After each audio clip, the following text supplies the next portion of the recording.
Still congested. What can I do?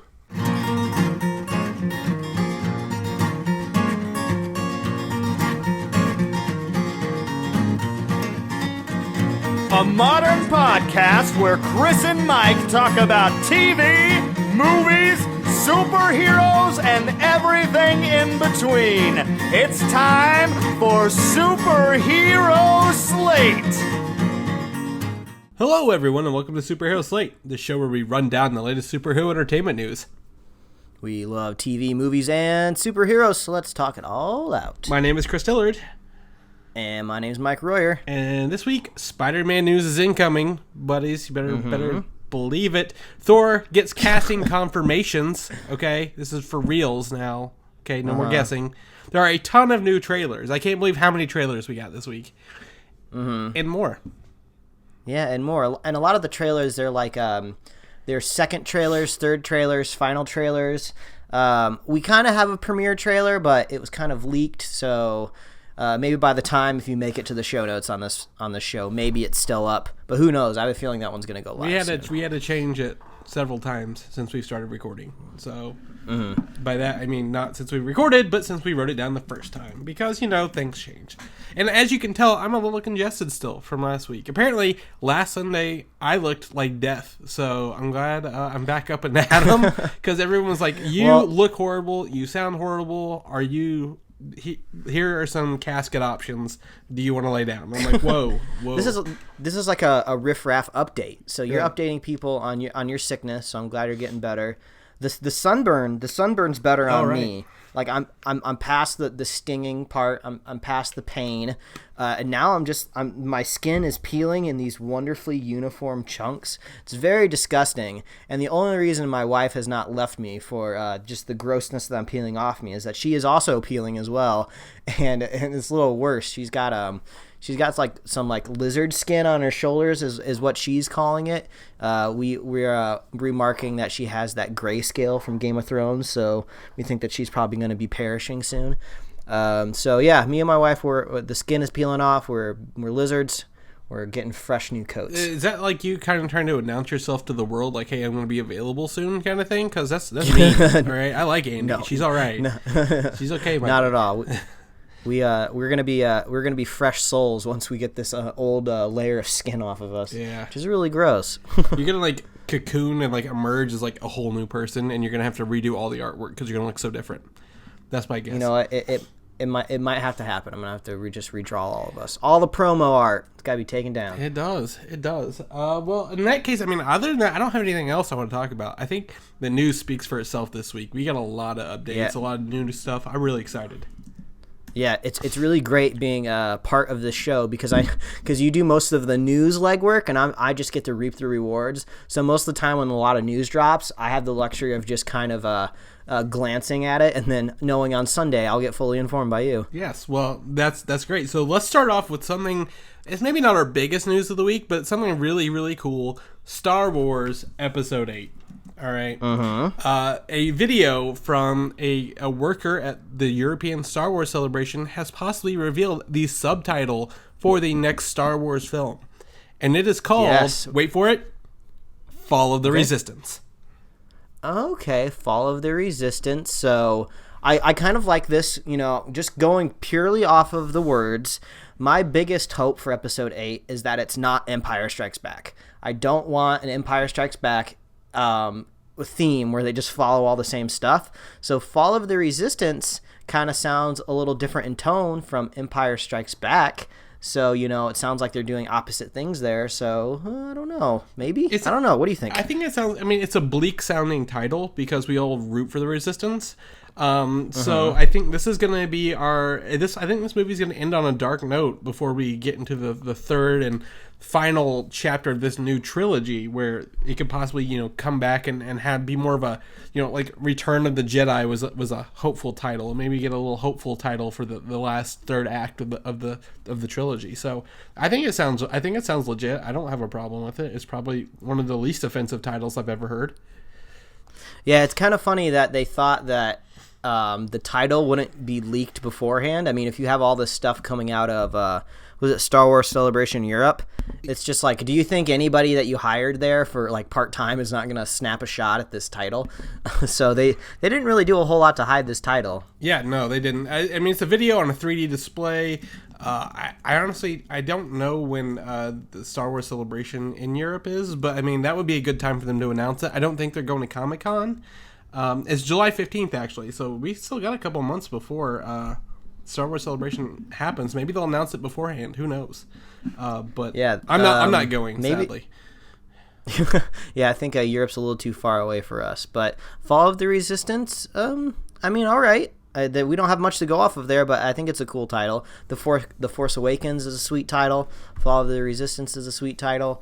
And then we just got to speculate on that ninth one. Yeah, I think it also follows my rules I kind of set forward for the Star Wars subtitles, like a preposition, like a verb and a preposition. So Fall of the Resistance kind of fits in there as well. It fits in with the Star Wars lore and titles, and yeah, like I said, least offensive title I've seen so far. So hopefully it comes through.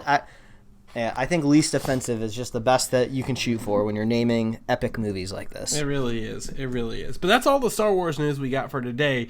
Now we're going to jump into a long string of Marvel news, which, because we're obviously Marvel fanboys, we should definitely... Of course. But, I mean, mostly because they got the most news this week. First off, a little update on Captain America Civil War. Mike, have you seen it again yet? Or have you maxed your time? No, not yet. Still on 2 right now. Okay. I'm on 3 in theaters, at least. I do have a 1080 version somewhere locally that I can watch. Wink, wink, hint, hint.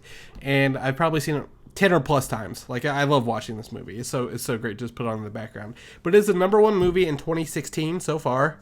So beat out Zootopia and Deadpool and Batman v Superman, and it's crossed $1 billion. So, kudos to Captain America Civil War.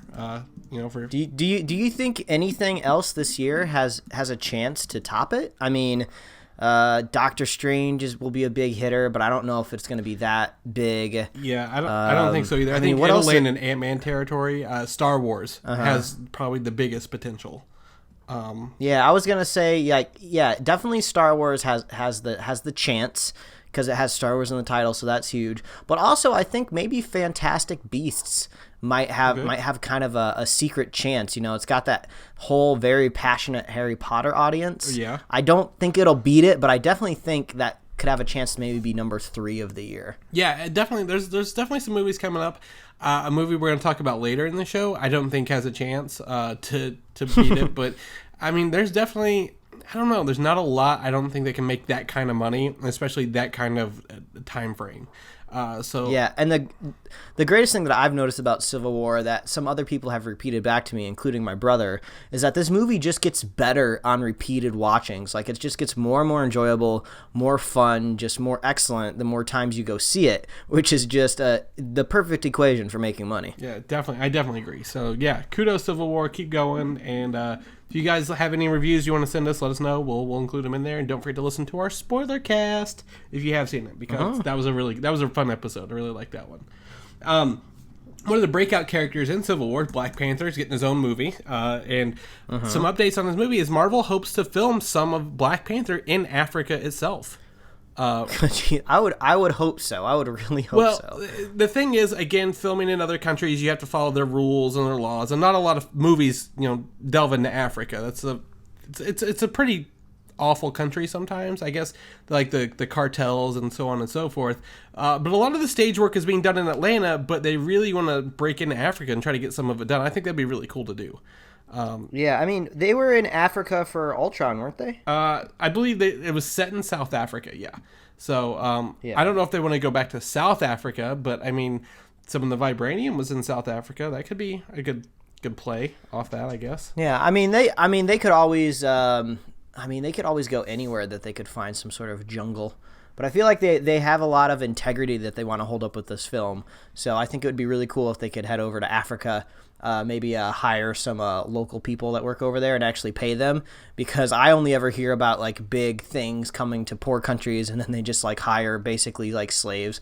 You always hear about like the World Cup or something going to some poor country and just not doing good things. So maybe Marvel can go in and just spread some of that money they just spread the Marvel wealth all over the world, and that's how we change civilization with superhero movies. Yeah, one country / continent at a time with Marvel. But yeah, Black Panther. I mean, I'm really looking forward to that movie. A lot of people really like the character. I saw one of his shirts with the Black Panther prints on it, like his costume, and I thought that was really cool. But I think I'm a little too white to be wearing that, so not buying that. But I'm excited to see Black Panther and where it goes. I hope to hear some more casting confirmations and stuff like that coming up, because I think they're really, really working on that movie now that the character's blown up lately. And not only did the Black Panther premiere in Civil War, but also Spider-Man did a new version of Spider-Man, Marvel's version. And I've got some news for Spider-Man's solo film called Homecoming coming up here. Yeah, so bring it on. What news you got? Because I kind of floated a rumor your way earlier this week, and you're just like, oh, I got way better stuff than that. Yeah, so we'll talk about your rumor at the end, but let's go into what's kind of being reported right now, kind of as facts, but still reports, nothing from Marvel. Michael Keaton is back in talks to be the villain / one of the main actors in the movie.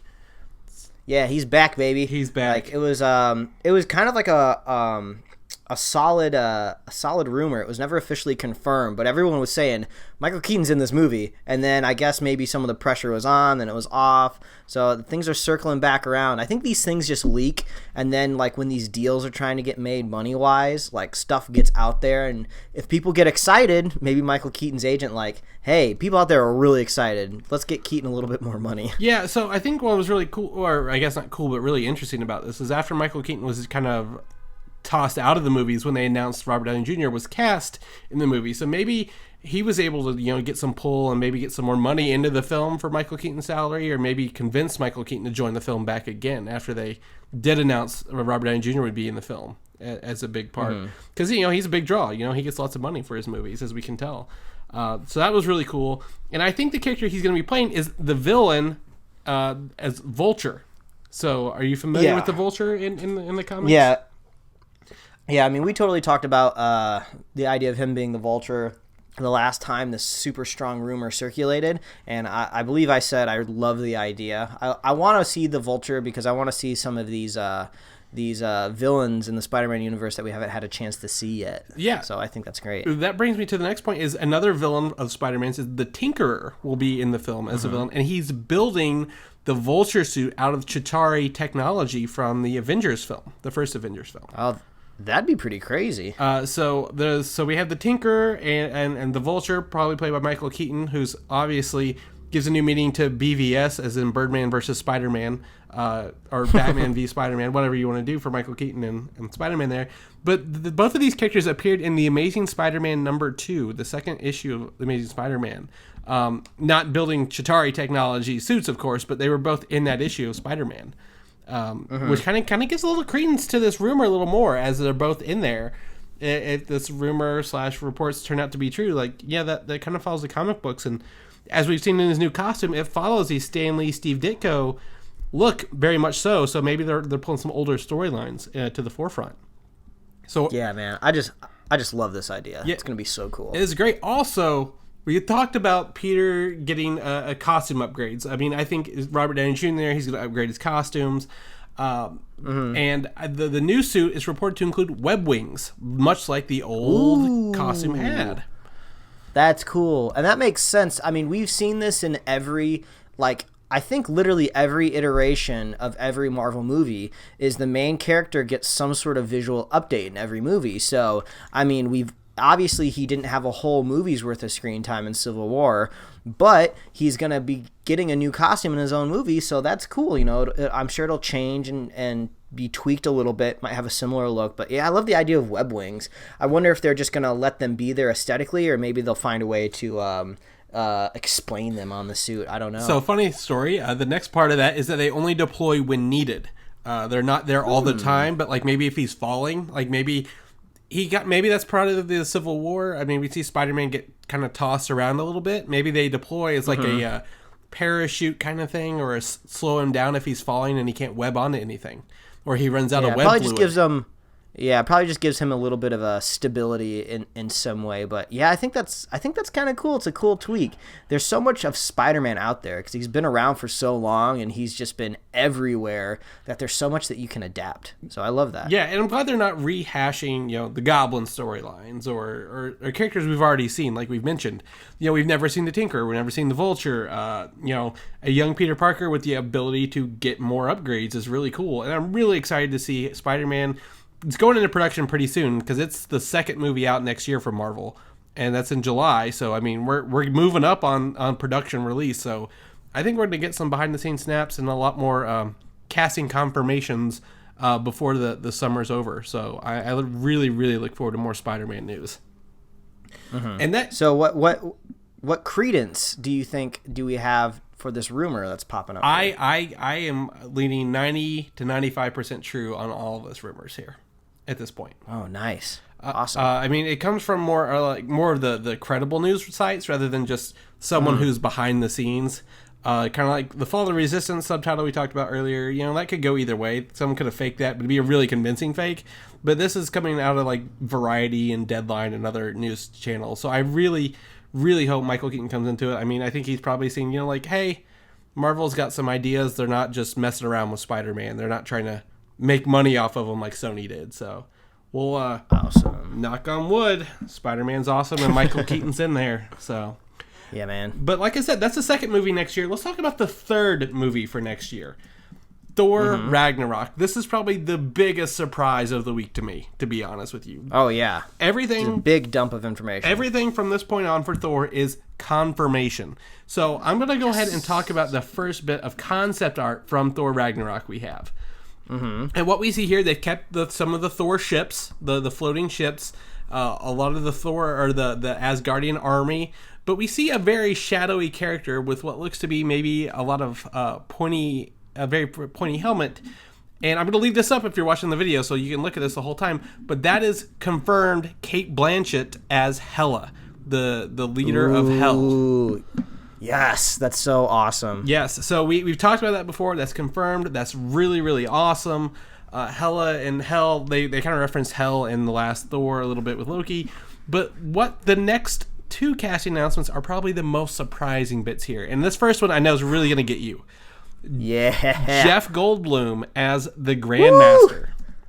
Oh my god, I couldn't even believe it when I heard it, just because like Jeff Goldblum is just this very versatile actor. He pops up in like the weirdest one-off like Tim and Eric like TV show bits, and then he'll also like pop up in Portlandia, and then he'll be in like giant summer blockbusters like the reboot of Independence Day, or I guess the sequel of Independence Day. So it's just so crazy, and like he's like I just love that his aura. He's so infectious. So like just imagining him in the Marvel universe and playing the Grandmaster is he's gonna be in like some sort of like makeup. I just can't even imagine it, but like I have a nothing but like a smile on my face when I try to think about it. So it's crazy. Yeah, totally. So a couple bits of news here. Jeff Goldblum is a Grandmaster. Grandmaster is one of the elders of the universe. One of those is also the Collector, who we saw in Guardians of the Galaxy. The Grandmaster has mastered most civilizations' games of skill and chance. Right now, there's a comic going called Contest of Champions, in which the Grandmaster and the Collector are pitting groups of heroes against each other to win some other bits of power. So it's really cool to see the Grandmaster finally get pulled into this. The Grandmaster appeared in Avengers number 69, which was October 1969, But he also is known for possessing the Mind Gem, one of the 6 Infinity Gems. Early on, we now know that's in the Vision, but just to kind of throw that out there, he has a history with all this other stuff going on in the Marvel universe. So it's really great to hear he's going to be in there. I don't know how they're going to play it, but it's awesome. Secondly, Karl Urban, okay, great guy as Skurge / the Executioner. Did not see this one coming. This is probably the second biggest surprise out of these casting announcements. So yeah, and this was really, really awesome. I would say overshadowed by the celebrity of Jeff Goldblum, but just as cool. Yeah, so Skurge, as if you know, watch Earth Mightiest Heroes, he's usually associated with the Enchantress. He's a big, large, bald guy. He's got some head tattoos, but he wields a double-bladed axe. And he was definitely in Earth Mightiest Heroes and other Thor stuff. He usually teams up with Loki to try to take down Thor, but again, if you've seen the Enchantress, you've seen him. So I'm really excited to see how Karl Urban brings Skurge, the Executioner, to real life and realization in this film, because I'm really excited to see all these new characters come to life. Yeah, and I like the idea of a Karl Urban's persona being elevated. So, you know, he was in Dread, he's in Star Trek as Bones. So I love the idea of him also being in the Marvel Universe. So his profile is just getting so much higher that maybe if we're lucky, we'll get that Dread 2 sequel. Yeah, he could take his money from this and just make it himself with all that Marvel money he's getting. Lastly, another casting confirmation is Tessa Thompson as the Valkyrie. We reported she was rumored as the Valkyrie before, but now we know that the Valkyrie will also make her first appearance in Thor Ragnarok. Valkyrie is known as maybe a love interest for Thor, since we do not have Natalie Portman, as reported before, and something else we're going to talk about here in a little bit. So I think Valkyrie is definitely an interesting choice to add to the Thor Ragnarok casting. So really excited for that. All these casting announcements are super cool. I mean, Thor is shaping up to be something like no one ever thought it would be. I mean, after the Hulk announcement, that we talked about last year, we were all super stoked about it. And then all of a sudden this movie is transforming into something like gigantic and massive. But I think that just goes to show you that they're really closing out these trilogies like really, really nicely. We got Civil War. I think Ragnarok's going to be awesome. Iron Man 3, not so much a fan of that, but I did like all the armors, all the I like the grand finale that they had around that. So they go all out. They go all out for these finales of these characters. Yeah, totally agree. And it also confirmed that Mark Ruffalo is coming in as Bruce Banner and the Hulk. That's huge. We've talked about this. We've kind of known it, but like the Hulk in with all these other new characters is going to be an all-out fantastical fantasy brawl. I cannot wait to see what they do with him and how they bring him into this world. And that also confirms that Loki and Odin are returning. I did not think Anthony Hopkins as Odin would want to come back, but maybe he's in it for just a little bit. And I'm really kind of excited to see where this movie leaves everybody at the end of it. Yeah, because I believe at the end of the Dark World, isn't Odin in like some sort of like, doesn't he go back into the Odin sleep or something? We have no idea. Loki is impersonating Odin. Yeah, something like that. So he's got probably Odin locked away somewhere. Who knows? Yeah. But I'm really excited. It's so funny. We get so many great things from the Thor universe, but it's kind of some subpar movies. But yeah, I think I'm more excited for Ragnarok than I am for Spider-Man Homecoming right now. Whoa, easy, buddy. Let's calm down. The last bits of news I wanted to say, the unknowns are Sif. We don't know if Sif is coming back, but she did tweet saying, "Don't worry, winky face." So I think Sif may show up as a little bit, but maybe of a smaller role than the other ones. And the same with the Warriors 3, who were not huge parts, but definitely interesting. And Heimdall, I didn't see Heimdall in there. I could have missed it. Maybe he is in there, but Heimdall's a really big part of the Thor universe, And I think that'd be sad if they didn't include these guys, at least for a little bit, for just a quick flash. And lastly, no chance at all is Natalie Portman coming back. So glad she's not in that movie. So we don't like you, so stay on my movie. Yeah. So you may have done some good things, but Thor was not one of them. So you get out. and no Darcy, I guess. I didn't see Darcy, so we will not see one of the broke girls in our movie. Oh. Thank God. So yeah, Thor Ragnarok shaping up to be one of the biggest movies next year. Definitely a blowout for the end of the year. But I mean, we got Guardians of the Galaxy Volume 2, Spider-Man, and Thor. It's hard to pick your favorite at this point, but they're all going to blow our minds. And everyone's going to show up for these. So I'm really excited. Anything else you want to add to Thor before we go on to some more casting announcements?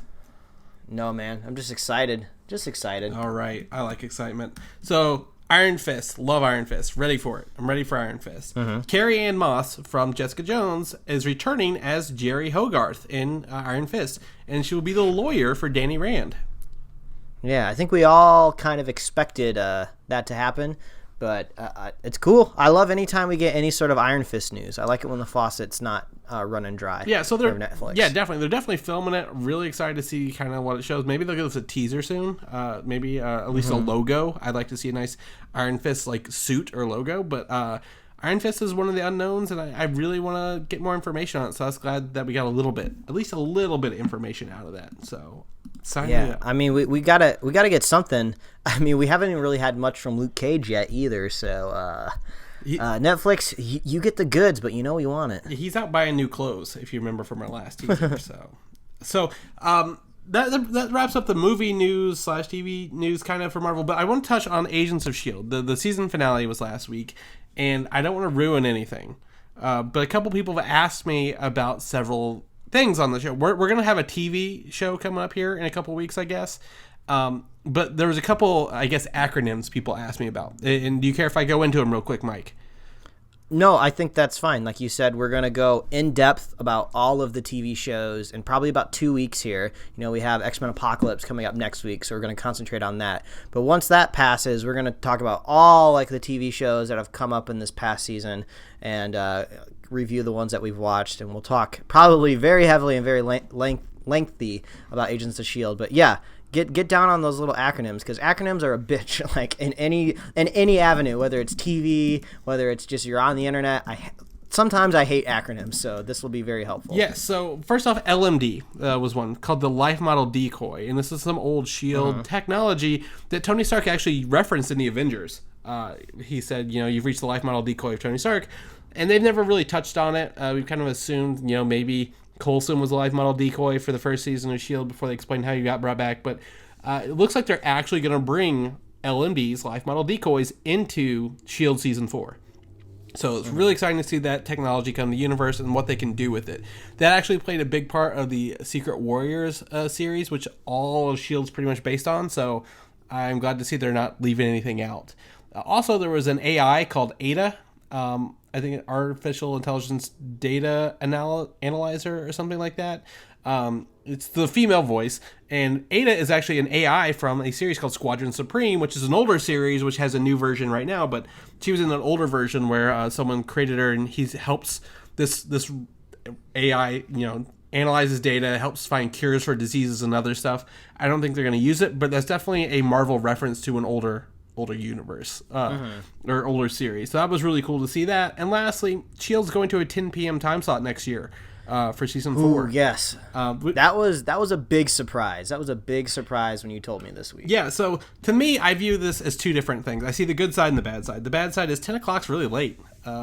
Yeah. Who's gonna stay up and watch it live? But S.H.I.E.L.D. has a lot of Hulu numbers, a lot of DVR numbers and Hulu numbers. So I don't see it being a problem. I think they're going to retain a lot of those numbers through that. But 10 p.m. means they can get edgier with their content, I think. I think they were kind of pushing the boundaries in the season, which we'll talk about later, but maybe they can get a little darker and do something a little that we haven't seen. And now that the other Marvel TV shows are kind of nixed. So we'll see definitely where they can maybe put some extra money into this and go balls to the wall if yeah, I mean, we'll have to see. Basically, the way I see this is that like the next season is going to be very make or break for this show. I've said that ABC and Disney and Marvel is not going to let Agents of S.H.I.E.L.D. die because it's basically their biggest TV presence on like normal broadcast television. So I think they'll do everything that they can, and I think that they have. The numbers, the ratings on the numbers have not gotten better. They have never once really gotten better. The show may have gotten better in quality, but they're not really necessarily getting more eyeballs. So they've left the show on. They've given it a lot of chances. I think this is another kind of way for them to give it a chance. I'm always rooting for Agents of S.H.I.E.L.D. I don't want it dying. I don't want any of these superhero shows to necessarily die, but they're in a lucky position where they're getting plenty of chances. Yeah, I mean, I don't think I need a chance. Like, I think that's when you say, people may assume that it's dying in its last. Like, it's not. I think it gets just as many numbers as Arrow or any other show does, if not more. Yeah, but it's also on ABC with a bigger budget. Yeah. I think out of curiosity, I went and I looked up some other hour-long dramas that are also on ABC, and they're pulling down way bigger numbers. And some of these shows are petering out, and they're like in their 10th season, and they're just like limping along. So as long as it's not on Friday nights, everything's fine. When they move Shield to Friday nights, that's when we know we'll see you later. So yeah, which who knows? That could happen like mid-season. Like, hey, we moved you to 10. Things didn't get better. You're going to Friday. Good luck. Yeah. So either way, I like the idea where you said that they could get edgier. I think that could help them get rid of that night gun. I don't want that anymore. I mean they've pushed it aside recently, but I don't want to see it anymore. Yeah, they definitely said that was the reason they moved it, was to get edgier, to do not grittier, just edgier content. So.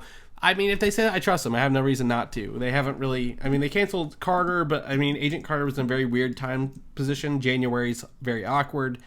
A lot of basketball shows ruined my viewing, so, you have to kind of hit and miss with it, But I'm excited to see where S.H.I.E.L.D. goes, and I look forward to talking about it more in a couple weeks. So we'll keep you guys posted. Now let's switch gears. We're going to talk Deadpool's, something awesome. We like Deadpool. Everybody loves Deadpool right now. TGI Fridays is doing Deadpool-based drinks right now. So if you're at a TGI Fridays, I don't know where one is nearby me even, but if you're near one, you can go get some Deadpool-based drinks. So that's fun. Have a little fun with it. But Ron Perlman wants to be Cable. All right. Sure. I don't care. I think the guy from Avatar was probably the best bet so far, simply because he looks like an asshole, and Cable kind of is like that straight asshole to Deadpool's goofiness. But yeah, I mean, I love Ron Perlman. He makes a great Hellboy. I love him in basically everything I've seen him in. He was great in Blade 2. He's a great part of Blade 2. I don't see him. I don't quite see him as Cable. It's like, just because you're an old actor with white hair doesn't necessarily mean you're qualified as Cable. So I would love to see him incorporated in the Marvel universe, maybe in other ways. But I think he might be a little too old. I don't know. I mean, again, this is more of the Fox universe. I think if they're going to go Cable, they're going to cast someone kind of low on the budget side for Deadpool, because they don't need to go. They prove they don't need to go big to get numbers, and I'd rather just see someone else we don't really know a lot of to kind of take that role. And Ron Perlman's a bit too big of a name, I think, to go in there. I don't know. Maybe that's just me. Well, you think he's too big of a name. I just think he's too old. But either way, we're getting Cable, so I'm happy. Not you, Mike, but out there listening, who would you cast as Cable? That's kind of what I want to know. If you could pick someone to be Cable, let us know. I'd be interested to kind of hear. So we're all ears, and I guess the rest of us are bodies. So whatever works. So X-Men Apocalypse is the next Fox property. Yeah. And by next, I mean it's actually already out everywhere else. There's a new Stanley narrated TV commercial made to look like it was filmed in the 80s, and it gives me no new content, nothing interesting, but I thought it was really cool that they did this. It's kind of like if Xavier, put one of those, a commercial before a videotape, a VHS tape. I mean, even the aspect ratio they did it in was really cool, and Stanley narrated it, so that was really cool to hear him in it. Do you think that since Stanley narrated the spot, he will not be in the film? No, I think they're just trying to get creative with their marketing. I mean, obviously, it's the same studio. They know how well that stuff worked for Deadpool. So I think they're just getting a little quirky. I think it's cool that they include a Stanley at the end. Gets me a little bit more excited about the movie, even though there's really nothing new in there. But yeah, it's cool to kind of ease yourself into that 80s vibe, Yeah, totally. I don't think he was actually in Days of Future Past. Which is kind of sad, because Fox has kind of always left Stanley out in the cold, but he did a really great job in Deadpool, so I'm glad to see they're using him a little bit. A little bit of update: X-Men Apocalypse has made over $100 million overseas already in the 3 days it's been out everywhere but here, which is huge. Can't believe it got that much money. I'm not overly excited to see it. And our spoiler cast episode is next week. Yeah. When do you plan on seeing the movie? So, I mean, usually we're like Thursday night champions, but we're not super hyped on this movie. We not necessarily think it's going to be bad, but we're just not as hyped. So I will be a Thursday night champion, believe it or not. Mm-hmm. However, my fiance has foregone the option to go with me. She's got other plans, and she's going to go with them instead. So I'm actually going to go probably by myself, unless I can find someone else to go with me down here. Going stag. Right. She does want to see it, however, so I think the second time I see it, which I'll need to write a review, I feel, before I write one, she'll go with me, but I'm going to see it Thursday night, at least the first time, and kind of see what that plays out at, since it's a holiday weekend. Yeah, I mean, the movie doesn't necessarily have the clout around it where I'm so worried about spoilers necessarily, so I'm not going to be able to see the movie until Sunday due to the Memorial Day weekend and celebrations and things that are going on. So, if this was like Civil War and I was going to have to wait until Sunday to see it, I would be very, very, very nervous, and I would probably be pretty upset. But with this movie, I'm not too worried about spoilers leaking or anything like that, or something getting spoiled, because I can't imagine that there's going to be too many like jaw-dropping reveals in the movie. So I think I'm going to be fine seeing it on Sunday. I still definitely want to see it, but I'm doing the same thing I did with Days of Future Past, going with kind of mediocre expectations and just get blown away like I did last time. I like Days of Future Past, so I hope this is good as well. Yeah, so, I mean, since it's a holiday weekend, I mean, if you guys get a chance to go see it, if not, don't fret. Our spoiler cast will be there. We're not going to talk about it in a regular episode. But, I mean, I guess that definitely makes it a little different for us, since that's a 4-day weekend, technically, for the X-Men Apocalypse. I don't think it's going to... I don't think it's going to do Civil War money or even Batman v Superman money. I think Deadpool will be the biggest, highest grossing X-Men movie this year still. Simply because it's also the highest grossing X-Men movie ever. So,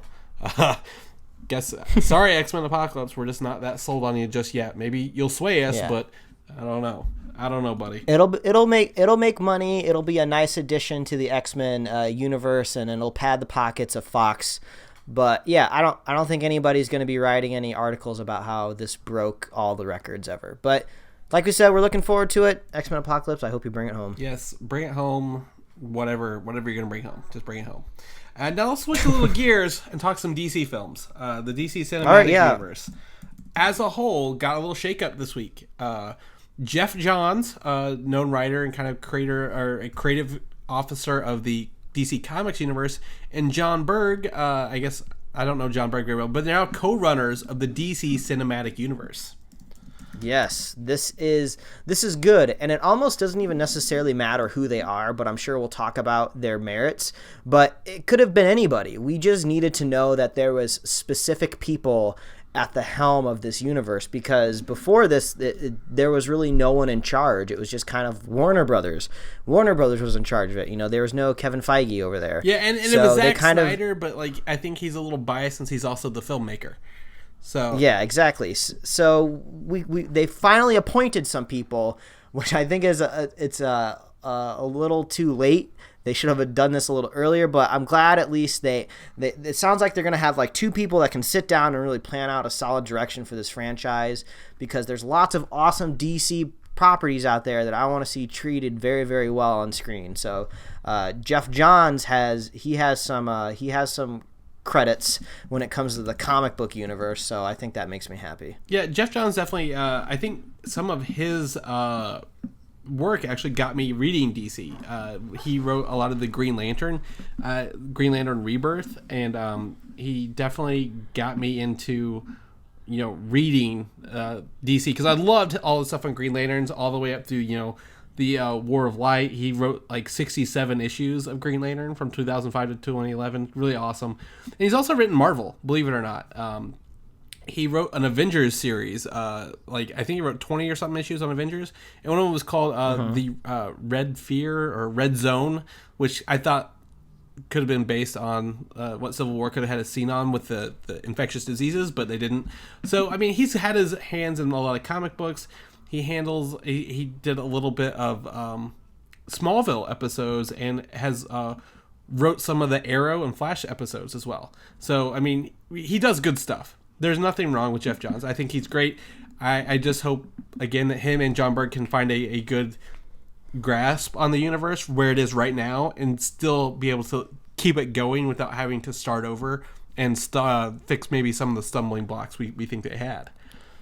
Yeah, it's funny because this is a little bit of news that I think would probably fly under a lot of people's radars because they probably wouldn't think it's very important. But I think this is almost more important than any sort of like directorial announcement or any sort of announcements of who's treating the script or who's writing it, because these guys are really going to do a lot of work to write this ship, and I'm glad that they have some people. They have some captains at the helm. Yeah, and for their first role since the announcement, they are now straight producers on Justice League, not executive producers.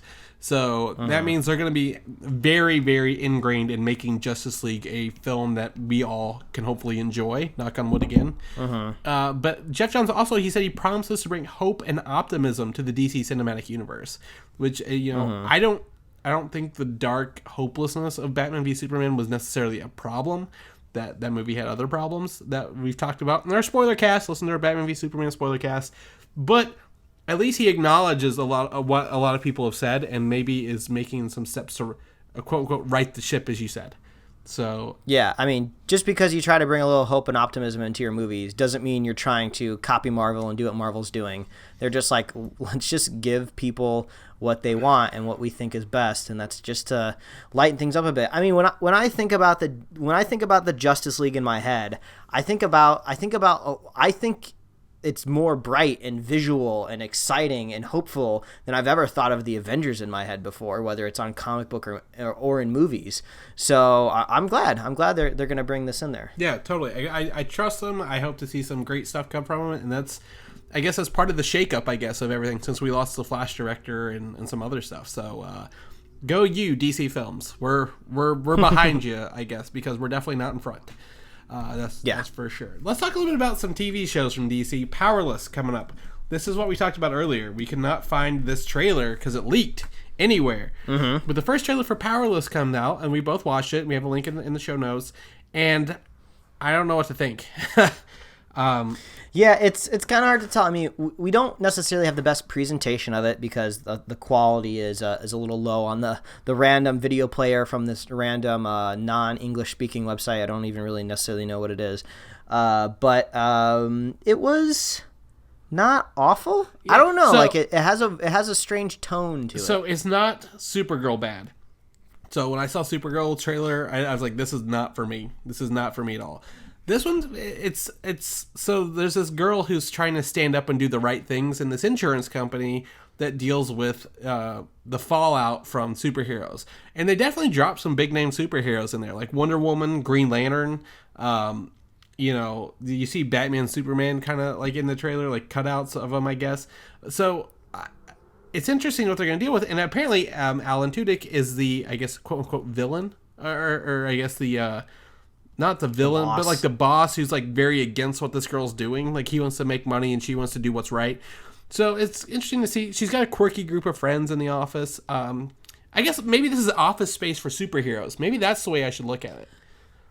Yeah, I mean, it's kind of weird because they're trying to fit it into the DC universe. This isn't the DC cinematic universe, and we can tell that because one of the characters is holding up a book written by Lex Luthor. Yeah. And it's not Jesse Eisenberg. It's a Kingpin looking Lex Luthor. Universe. It looks like the Kingpin. Yeah. So I mean, this is going to be on NBC, I believe, right? I believe so. Yes. Yeah. So we don't know if it's going to be tied into any other universe. This could be like Earth 5 or something like that. Who knows? It could be a totally different thing. So there's no Flash. There's no Arrow. Like not the ones that we know of. Yeah, but I mean, it seems like they'll very easily. Name drop them without a problem. You know, they made a joke like, oh, is Wonder Woman an act of a god? It's like, oh, well, she's more of a demigod. And you know, I don't know, I don't think those jokes are necessarily like funny. They're clever, you know, like, oh, well, she's a demigod, so it's not an act of god. It's a clever joke. It's a clever joke to be reading a book with Lex Luthor, but I don't necessarily think of them as like funny comedy.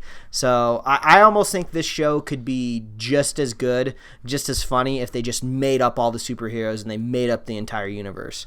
Just because you throw Superman into the line of a joke, I don't think it necessarily makes it funnier. It could just be Super Guy. I guess when you mention that way, I guess it kind of feels like The Office, because there is no real. It doesn't feel like there's a overall arching plot yet.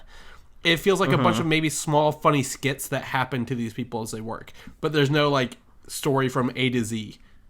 Does that make sense? Like, The Flash has a point, like he's trying to defeat Zoom the whole season, but like this doesn't have like a big bad or something like that, not yet at least. Yeah, and I think it makes sense. It's a comedy show. I'm not expecting them to get dark and integrate with the universe, and maybe they can go help the Flash in one episode by jumping through a portal. It doesn't really matter to me, but so it's a comedy show, so the whole point of it is to be funny, and I just don't think incorporating Wonder Woman into your joke necessarily makes it funnier. So I don't know, we'll wait and see how well it goes. I love Danny Pudi, I love Tudyk, so I'll give it a shot for sure. Yeah, I'll definitely watch this. I don't think I'm not offended. That's how I can tell. Did it offend me? No, I'll probably watch it then. I definitely need something to watch, and I think it's going to be a good shake-up of everything else that's dark and grim and gritty, and I hate the word gritty, but dark and grim and serious.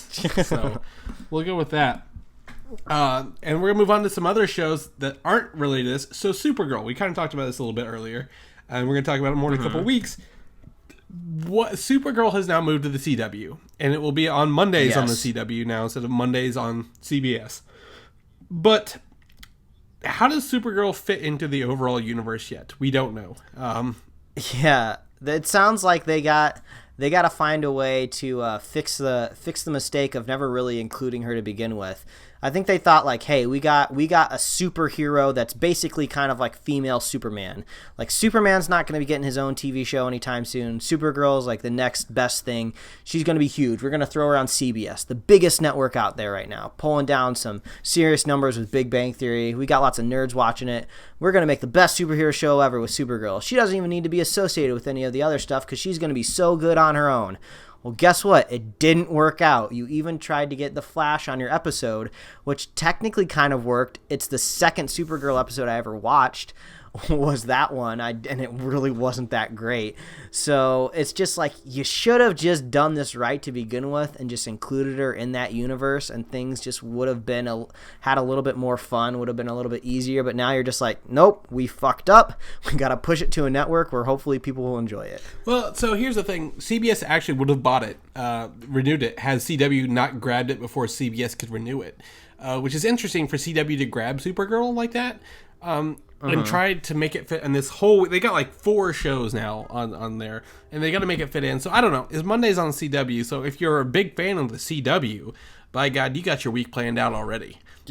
Yeah, exactly.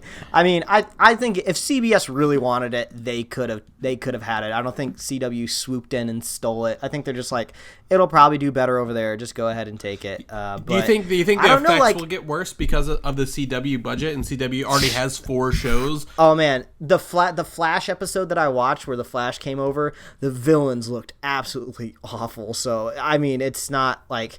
I don't think the budget was helping that show anyway either.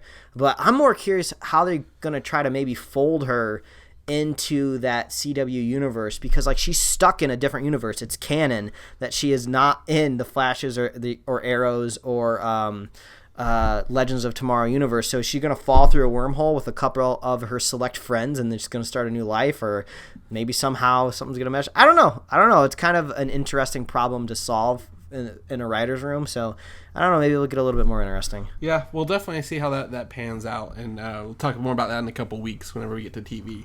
But that brings us to this big interesting point here, is that all 4 CW shows are already planning a 4-series crossover this fall. I don't even know what to think of this.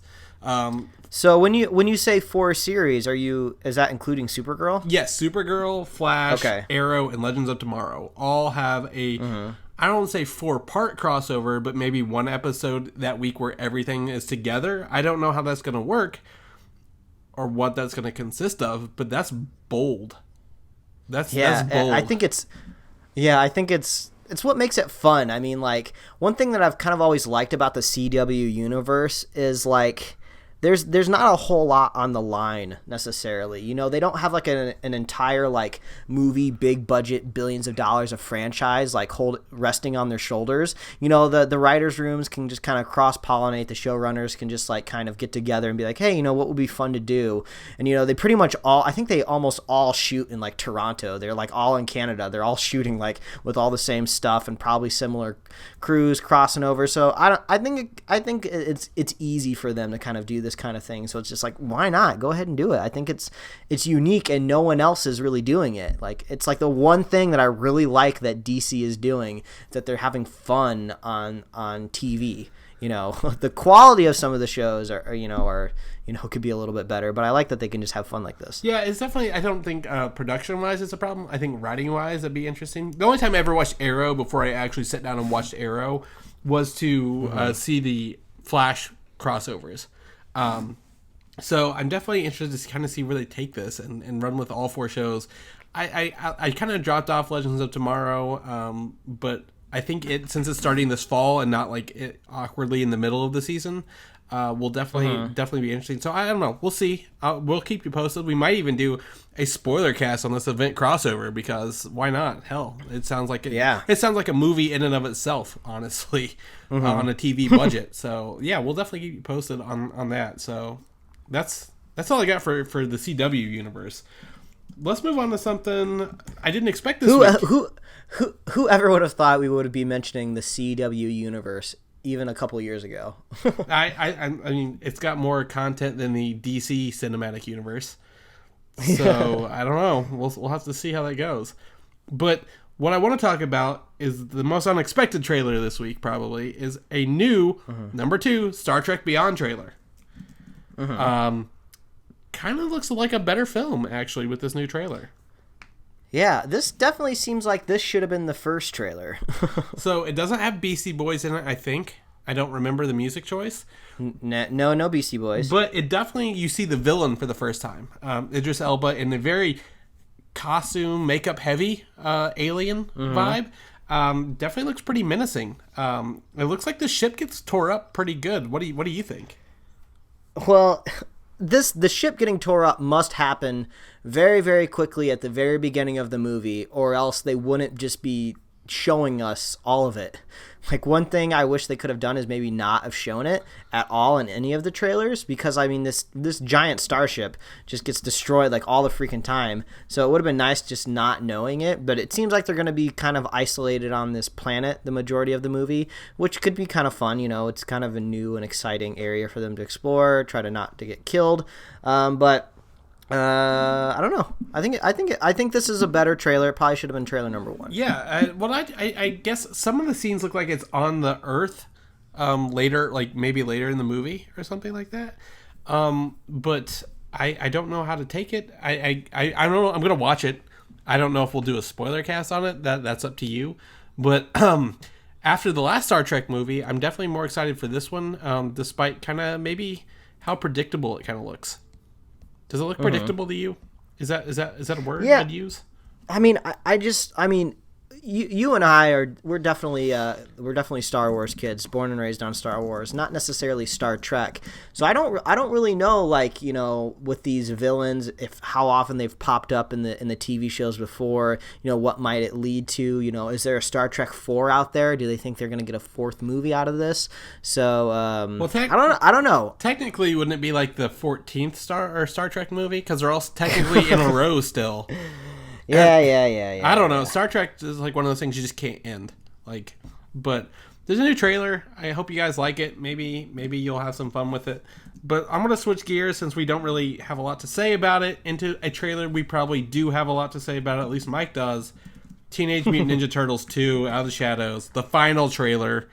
Yeah, man, this is like, so like I've said this before many times. I like this franchise because I don't really have to worry so much about it. It's just a fun and good time, which means I don't like most of the time I'd be like, oh, the final trailer for Civil War. I'm not sure if I'm gonna watch that. I don't want to get too many spoilers, but I was just like, no, fuck it. I'm watching this trailer. Like I hear Krang's supposed to be in it. I want to see what he looks like. So that's basically what I went going into it, and it was fun. This trailer was fun. So what started out as a joke, me saying that this is going to be Mike's favorite movie of the year, could possibly turn out to be true. Really liking TMNT 2. Brad Garrett of Everyone Loves Raymond is actually voicing Krang, which is a surprise. You don't hear him in the trailer, but you get to see him. And this looks like this movie's going to start and just roll the whole time. I don't know how they get this many action sequences in a row and make any sense unless they just go. Like, it looks crazy off the wall, but I definitely, I'm going to watch it. You got me hooked, man. I'm going to go see it. Yeah, we're gonna do that spoiler cast. Oh my gosh, we're gonna spoiler cast all over that Turtles movie. But he does. Shredder says Krang. He looks like he's actually summoned from a different dimension. There's some purple ooze. Baxter Stockman's in there. Maybe he becomes the Fly. There's a tank dropping out of an airplane. Like, you name it, it's in this movie. Like, honestly, you name it, it's in this movie. All the goods. Yeah, just go in with low expectations and just have a fun time. Yeah, low expectations. Mike's riding that high off that. So that's my main trick. Yeah. So there you go. Watch the trailers in our show notes. Let's talk Kingsman 2. Something I really am looking forward to. This bit of news, we talked about this as a rumor that Elton John was joining the movie, but this actually bit of news, this confirmation was shared from my fiance. She's like, "Hey, did you see this on?" I think it was Twitter. But that. Elton John has officially joined Kingsman 2, and his little poster says Wednesday nights all right for fighting, with his little fancy looks like British or American sunglasses. I can't tell the difference really, the red, white, and blue. So do you think his role in the movie is going to stretch anything beyond just a cameo? Like, I feel like he is definitely going to be taking a back seat to everything going on in the movie. But I don't know, like, I just think, like, he's such a big name, so that's why he gets his own announcement poster, not necessarily because he's going to be fighting along Eggsy in the movie, you know? I don't think he'll be, I think he might be, since the main guy, in spoilers, Kingsman 1, the head guy was found out to be, like, the rat of the group. Maybe he takes on the lead role. He's not there a lot, but he's, like, the leader of the Kingsmen okay, now. Well, we totally have a different view. As I thought he was just going to play himself in the movie. I thought it was going to be Elton John as Elton John. Oh, well, then I think they would have used Saturday nights all right for fighting instead of Wednesday nights all right for fighting. Okay. Maybe Elton John is the leader of this now. I don't know. And Elton John's like a cover-up. Yeah, I don't know. I was almost thinking, since we have a Channing Tatum, an American Spy, maybe the movie at one point goes over to America, and maybe they use like Elton John's like worldwide tour as like a reason to get him over there or something like that. Well, I'm just seeing. Yeah, I'm just seeing like the star-shaped glasses and Elton John and everything. It's just like, I almost think he's going to be just playing himself, which is totally fine. Has he acted in movies before? I don't really know anything about Elton John beyond his music. So either way, this is like a crazy announcement. I think it's going to be fun. Yeah, I don't know. I know he's done music for movies. Does that count? I don't think so. Not acting. Really? I want to know if he's acted before. Well, he does have a filmography on Wikipedia, but it looks more like as himself. So I don't think so.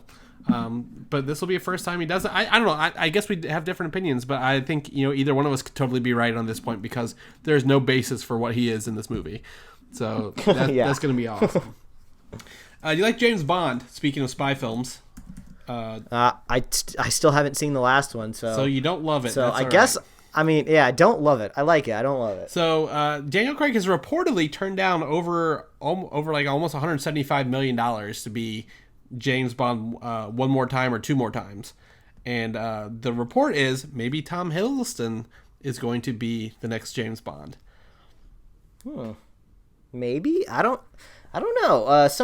I saw an interesting article that says basically when you become James Bond, it's really not the best for your movie career afterwards. I guess people just can't not see you as James Bond or something like that. But either way, I mean, Daniel Craig, it's not a surprise. He was kind of down on the movie when it was coming out in press junkets, and then he kind of slowly warmed back up to the idea. But I don't know if I want Tom Hiddleston to be my James Bond. I want it to be something different, something edgy. It could be Idris Elba. I think he's awesome. He's super cool. Heck, I even saw like a fan-made poster, I think on Twitter, where some female actor was kind of photoshopped into being James Bond. Obviously, it can't be James Bond. It had to be like, I don't know, Jane Bond. Jane Bond. Still technically could have the moniker of 007, but I don't know. I mean, it's this movie, if it gets made, it'll come out in probably 2017, 2018. I don't know. Give us something fresh. Give us something different. See, I think Tom Hiddleston would be a different take. He's pretty young compared to most of the people who played him before, and I don't know. He's just got a different, I guess, attitude because we know him already. He's done so well. So I don't think it'd be a very bad downturn for him, but I don't know. I can go either way. I don't care. James Bond's not my forte. So whatever happens to James Bond happens. We'll live. The podcast will keep going. We're not too worried about it. We're not. Definitely not. So, oh well. I guess I should have put this news up earlier. The Star Trek series, is coming to CBS, and there's a new logo and a trailer for the show. And yeah, it's basically a logo reveal trailer. Yeah, I don't know any casting announcements or anything about it, whether it's set in the movie universe or not. But CBS is really pushing a Star Trek, I guess, revitalization on TV, which I'm surprised there's not a Star Trek show on TV because there usually is one. Yeah, I feel like there has always been one growing up. I never watched them, but I feel like there was always one running. It was like either on like TBS or some sort of random channel. But yeah, I think it's cool. No one should be surprised. Star Trek lives and breathes and flourishes on television, so people can only be having high hopes for this. Yeah. When you start to hear about like a Star Wars TV show, you're just kind of like, oh, I don't know. We've basically only had cartoons and movies, but this is just seems like a natural fit. Yeah, Star Trek started off as a series, so there's no reason it shouldn't come back to it and at least have a chance. Yeah, even if it's on CBS All Access. So we'll see what exactly. Happens. Next to last news here, can go either way. Ghostbusters has a new second trailer and an international trailer. I think they're both very different, actually. So I've included both links here. After the uproar of that was the first one, and some parts I don't agree with. We talked about that before. I don't mind these two trailers. Yeah, there are some funny jokes in here that I think are kind of they get to my funny bone. But I think at this point I'm going to see this movie out of spite, just to spite the haters that are just like, they're just being overly vicious about this movie. I mean, everyone has said basically if this was any other movie, if it was any other reboot, or if they rebooted it with a different type of cast, people's opinions would be different. But people are just like jumping down this movie's throat when it's made very, very similar mistakes that other reboots have made. But just for some reason, people are up in arms about their Ghostbusters. I mean, sometimes I think people forget that when a movie's rebooted, that it doesn't delete the older movies. Actually, this is technically like a reboot. This is totally different. So it doesn't even affect their universe at all. So people I think I said on a tweet earlier this week of just imagine all of the productive things you could have done today if you weren't complaining about the new Ghostbusters trailer. So it's just like, find something else to do with your time. Like, just if you don't like it, don't go see it, Yeah, I mean, I'm not one of those people who grew up on Ghostbusters. I've seen it. I actually own it downstairs. 2 copies, 1 and 2, but I don't care. Like, it doesn't offend me that they're wanting to redo it. They've redone other movies. How many people were in uproar over the Point Break remake? Huh? Not many. All right. So whatever. I don't care. So yeah, but we actually watched this trailer, I think at the same time before we started recording the show, because I think we both hadn't seen the international one, and you can vouch for me. I chuckled a couple times. There are some things that made me laugh in there, and it doesn't make me a bad person.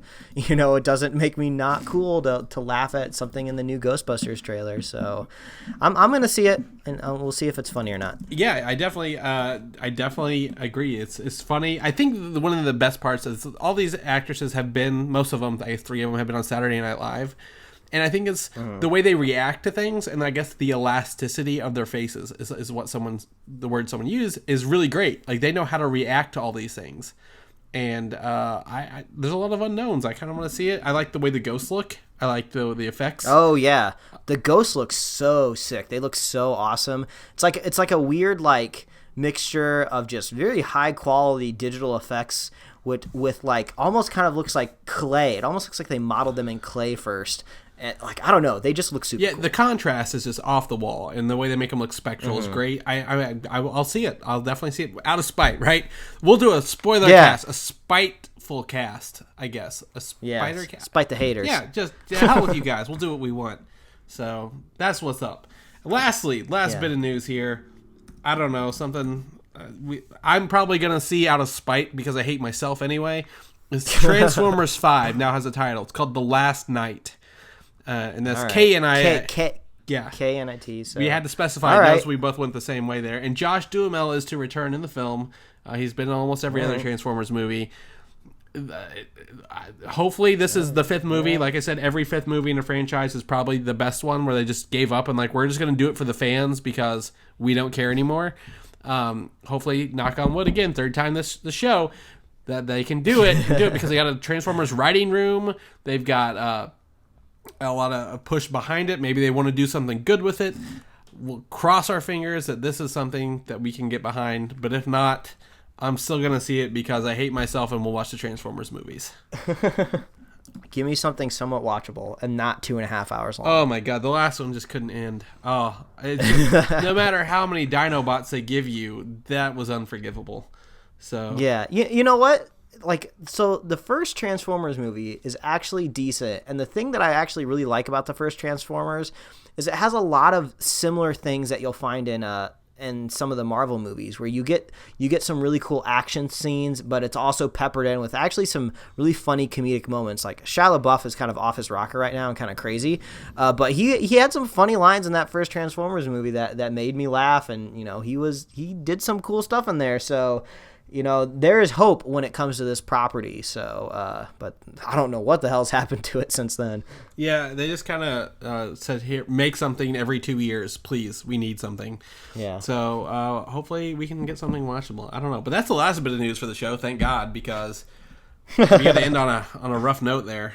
But whatever. If they want to take some time this week and maybe follow you and see maybe what you do on the this upcoming 3-day weekend, where can they find that at, Mike?